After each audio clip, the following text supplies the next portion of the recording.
ఆ రామకృష్ణ నాయుడు నరకేశామన్నా. అది లెక్క. లేకపోతే మన పుంగనూరులో మన పెద్దరెడ్డన్న ఇలాకాలో మనకెదురు తిరుగుతాడా? ఏదే పక్క జై కొడతాడా?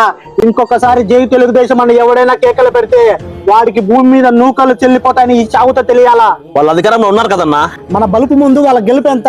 మన నాయకుడు హత్య రాజకీయాలను నమ్ముకున్నాడు. మనం కూడా అదే దారిలోనే నడుచుకోవాలా. అప్పుడే వేరే పార్టీ పేరెత్తాలన్నా ఒక్కొక్కడికి వణుకు పుడుతుంది. మీకు అధికారం పోయిన అహంకారం తగ్గల, పదకొండు వచ్చిన ప్రవర్తన మారలా.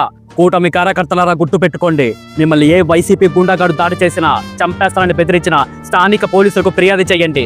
వారు పట్టించుకోకపోతే ట్విట్టర్లో ఆ పరిస్థితిని నారా లోకేష్ కి ట్యాగ్ చేయండి.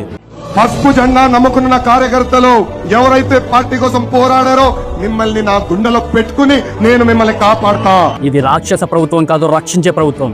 ఇది కూనీల ప్రభుత్వం కాదు, కాపాడే ప్రభుత్వం. హింసకు పాల్పడే వాడెవ్వడికైనా ఇంకొకసారి మన కార్యకర్తలను టచ్ చేయాలన్న ఆలోచన వచ్చినా ఉచ్చ పోయిస్తుంది కూటమి ప్రభుత్వం.